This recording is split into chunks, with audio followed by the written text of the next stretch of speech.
marxistas habían atacado durante varios lustros la autoridad de aquella mujer, pero aún así habían bajado la cabeza y habían dádose cuenta de que debían obedecerle, porque tenía una superioridad indiscutible. Poseía la fortuna más grande del mundo y despilfarraba los marxes en los comités, aunque escatimara los Pancho Sierras en el trato con la servidumbre. Pero cuando Misia Hilda saltó por el balcón, fueron millones los que, estando en condición igual, podían ser elegidos presidente de la República. El grito de nuevas elecciones fue el grito de guerra para imponerse al gobierno. El general no se dejó intimidar, no convocó a elecciones, sino a los cuarteles para defender la patria invadida. ¡Traición a la democracia!, clamaron los anarcomarxistas, que consideraban más sagrado el ir a las urnas que acudir a los campos de batalla. Y pronunciaron centenares de discursos excomulgando el militarismo y colocaron decenas de bombas en los sitios donde se reunían los contingentes que formaban el ejército. Y sucedió lo que antes dijimos, que Buenos Aires ardió por los 4 costados, transformándose en un volcán. El general prefirió abandonar a su suerte aquella Babilonia desgastada y corrompida, y puso su esperanza en los campos y en las ciudades pobres. Y no se equivocó. Al toque de los clarines, al estrépito de los camiones blindados y de la caballería, acudían a enrolarse cientos de miles de jóvenes para defender su verdadera patria, que no era para ellos ni Satania, ni Liberia, ni Madagascar. En pocos días, el general habría tenido 1 millón de soldados si todos los que acudieron hubieran sido aptos para manejar las armas. Pero, ¿cuántas decepciones? Más de la mitad de ellos resultaban físicamente inútiles. La salud del pueblo, un tema constante de los demagogos, significaba la salud de los habitantes de las ciudades. El pueblo de la campaña era como la raíz de un gran árbol que nadie veía y en la que nadie pensaba. Solamente las ramas y las hojas atraían las miradas, y aunque el ambiente de los campos era más saludable, la raza de los campesinos, traicionada por los gobiernos de las ciudades, había ido empobreciéndose físicamente.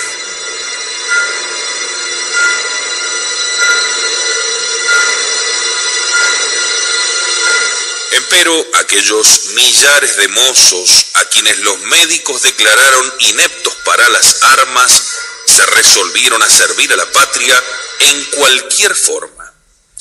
En la guerra moderna lucha tanto el aviador de la primera fila como el agricultor que abre el surco a 200 leguas del campo de batalla para alimentar al ejército. Las vueltas de la historia, ¿verdad?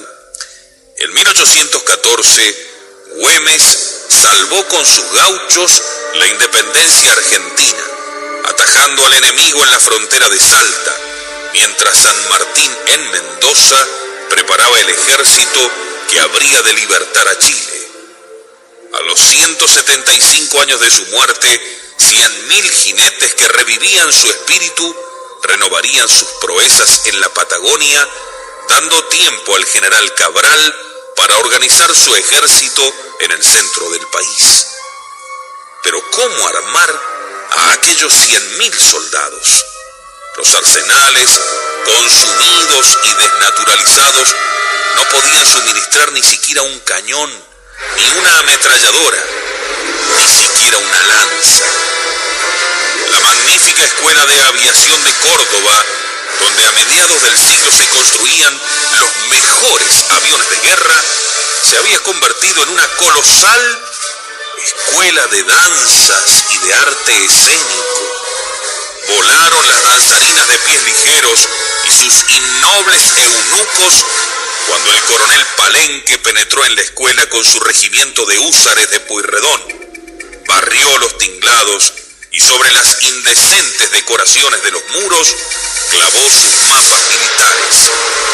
Córdoba era una región industrial donde ningún obrero podía trabajar más de 10 horas diarias, y puesto que las horas fin del mundo eran la centésima parte del día, la jornada de un obrero no alcanzaba a 3 horas de las antiguas. De ello resultó que la Argentina quedó tan rezagada industrialmente que a fines del siglo XX su ganadería y su agricultura seguían siendo sus únicas riquezas, como en los tiempos de Conloborco. El general suprimió todos los reglamentos de trabajo e impuso en las industrias disciplina militar.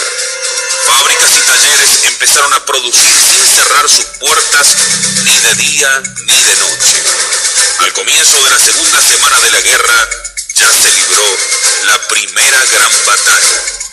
El ejército chileno de la Patagonia, fuerte de 200.000 hombres, encontró a la vanguardia argentina en la margen derecha del Río Negro y la arrolló. Y al octavo día logró instalarse en la margen izquierda.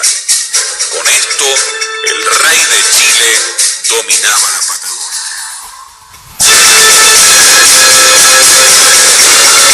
Tan penosa noticia le llegó al general Cabral en momentos en que atendía a un viejo sabio jesuita alemán, de los que vivían desempeñando secretamente su ministerio. Era el profesor Salomón, que a principios de siglo se ocupó de medicina y realizó admirables descubrimientos. Cuando cumplió 65, él y su esposa renunciaron al mundo y entró cada cual en un convento. El doctor Salomón se hizo jesuita y cantó misa el año mismo en que recrudeció la persecución anticatólica. Sentíase perfectamente sano y capaz de servir a Dios y a las almas en su nuevo ministerio. En La Candelaria, una antigua población de las sierras de Achala, criando ovejas en las anfructuosidades de aquellas serranías, desoladas en verano e inaccesibles en invierno, vivió el doctor Salomón no menos de 30 años. Celebraba misa diariamente e impartía los sacramentos a los paisanos que conservaban su antigua fe.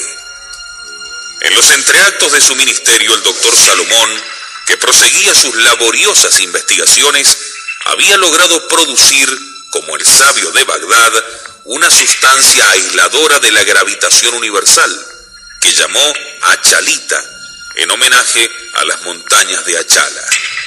Era un gas que al extenderse en capas horizontales interceptaba esa misteriosa corriente que ejercen los astros, en razón directa de sus masas e inversa del cuadrado de la distancia.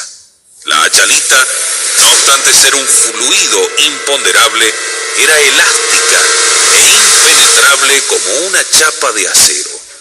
Una nube de achalita cubriendo una ciudad la defendería de un bombardeo mejor que una caparazón blindada. Además, el doctor Salomón había descubierto un rayo que disgregaba a distancia inconmensurable el platino y el iridio, con los que se construían los órganos esenciales de los motores fin del mundo. Un avión, un tanque, un barco en movimiento sobre el que caía ese rayo quedaba paralizado, como si de pronto sus bielas, sus ejes, sus cojinetes se hubieran fundido en un solo bloque. El general comprendió la inmensa importancia militar de aquellas invenciones y dispuso que sus ingenieros instalaran usinas para producir en vasta escala el rayo salomónico y la achalita. En pocos días, mientras Buenos Aires ardía en manos de los anarcomarxistas y resonaban los caminos de la Patagonia bajo los ejércitos de Chile, pudo realizarse el primer gran experimento de aquellas invenciones. Se cubrió la ciudad de Córdoba con una nube de achalita y se la sometió a un rudo bombardeo. Desde las colinas que circundaban la vieja capital, los cañones arrojaron sus obuses, que al caer sobre la capa gaseosa rodaban como gotas de mercurio sobre un cristal. A veces estallaban en el aire.